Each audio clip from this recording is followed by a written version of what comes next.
বৃহস্পতিবার ভৌমি একাদশী বা জয়া একাদশী। আর এই ভৌমি একাদশী বা জয়া একাদশী আপনারা পালন করুন বা না করুন, অন্ততপক্ষে এই জয়া একাদশীর রাতে অবশ্যই খাবেন এই একটি জিনিস। তাহলে ভগবান শ্রী হরিবিষ্ণুর কৃপায় সারা জীবন সুস্থ ও নীরোগ থাকবেন। এছাড়াও আপনি অখণ্ড সৌভাগ্যের অধিকারী হবেন। হ্যাঁ বন্ধুরা, আপনারা একেবারেই ঠিক শুনছেন।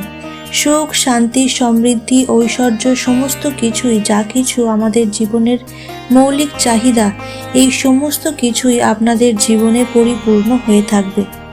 পরমেশ্বর শ্রী হরির কৃপায় আজ আমি আপনাদের এমন একটি বিশেষ উপায় বা বিশেষ খাবারের কথা জানিয়ে দেব, যা খাবারটি আগামীকাল ভৌমি বা জয়া একাদশীর রাতে যদি আপনারা এক কণা ভুলেও মুখে তুলতে পারেন, তাহলে সুনিশ্চিতভাবে স্বয়ং পরমেশ্বর ভগবান আপনার প্রতি অত্যন্ত সন্তুষ্ট হবে। ঠিক তেমনি আপনার জীবনে সৌভাগ্য ফিরে আসবে এবং সেই সঙ্গে আর্থিক উন্নতি হবে অবধারিত। এবং শ্রীহরির কৃপায় সারা বছর আপনারা সুস্থ ও নিরোগ হয়ে আনন্দ সহিত জীবনযাপন করবেন।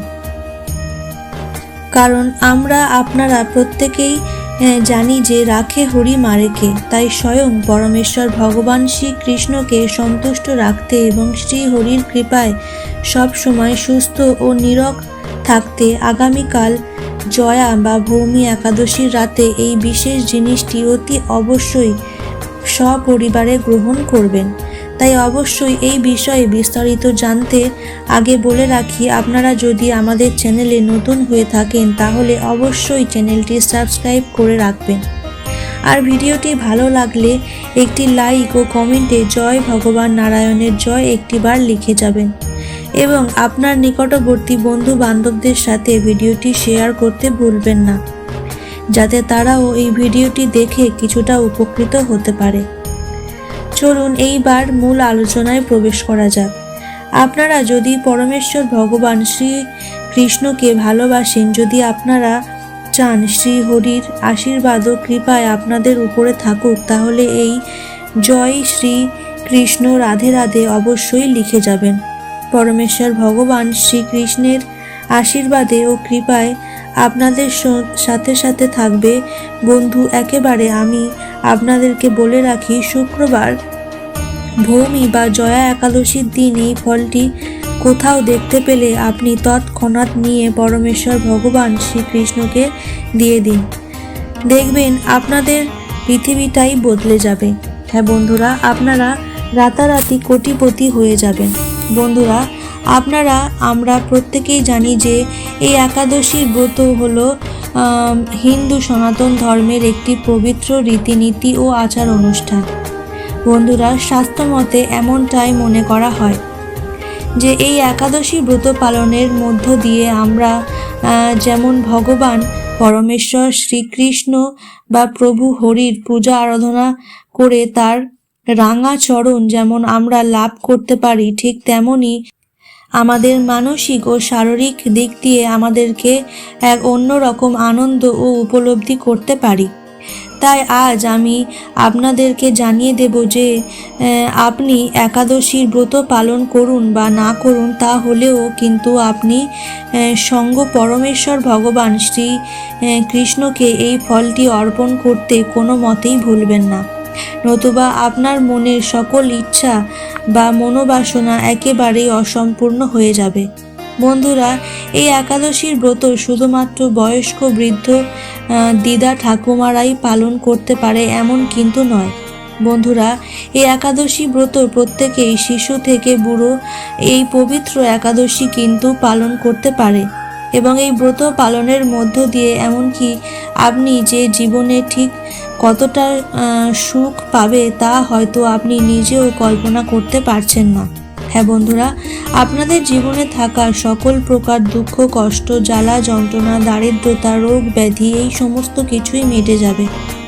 বন্ধুরা, যদি আপনাদের টাকা কোথাও থেকে থাকে যা আপনি কিছুতেই ফিরিয়ে আনতে পারছেন না, তাহলে আপনি আপনার বাড়ির অধিষ্ঠিত শিবলিঙ্গের মাথায় প্রথমে একটি বেল পাতা দিয়ে তার উপরে কাঁচা দুধ ও মধু দিয়ে দেবেন দেবাদিদেব মহাদেবের প্রসঙ্গ করে। হ্যাঁ বন্ধুরা, এই একাদশী তিথি চলাকালীন দেবাদিদেব মহাদেবকে খুব সহজেই প্রসন্ন করা যায়। তাই এইভাবে আপনারা যদি একাদশী তিথির দিন এই উপায় বা এই ক্রিয়াটি করতে পারেন তাহলে আপনি সুনিশ্চিতভাবে উপকৃত হবেন। এবং সেই সঙ্গে সঙ্গে দ্বিতীয় যে উপায় বা ক্রিয়াটির কথা বলবো তা হলো বন্ধুরা, আপনারা যদি ক্লান্ত কঠোর পরিশ্রম করার পরেও পর্যাপ্ত সঞ্চয় করতে পারছেন না, তাহলে সেই অর্থকে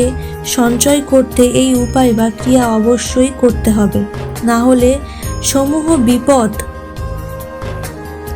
বন্ধুরা, আপনাদের প্রত্যেকেই চাই যে অর্থ সঞ্চয় করতে, কারণ সঞ্চিত অর্থই পারে আমাদের আগামী দিনের অসহায় মানুষকে সহায়তা করতে। যদি অর্থ সঞ্চয় না হয় তাহলে এই উপায় বা ক্রিয়াটি করলে সুনিশ্চিতভাবে অর্থ সঞ্চয় হবে।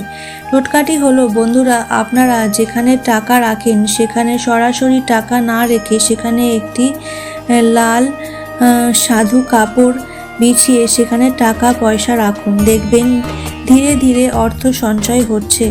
আপনার টেনশন মুক্ত হবেন এবং সেই সঙ্গে সঙ্গে আপনি আপনার বাড়িতে খেয়াল করে দেখবেন আপনার বাড়িতে কোথাও না কোথাও কালো পিঁপড়ের ঝাঁক আছে। সেই কালো পিঁপড়ের দলের কাছে কিছুটা চিনি ছড়িয়ে দিন।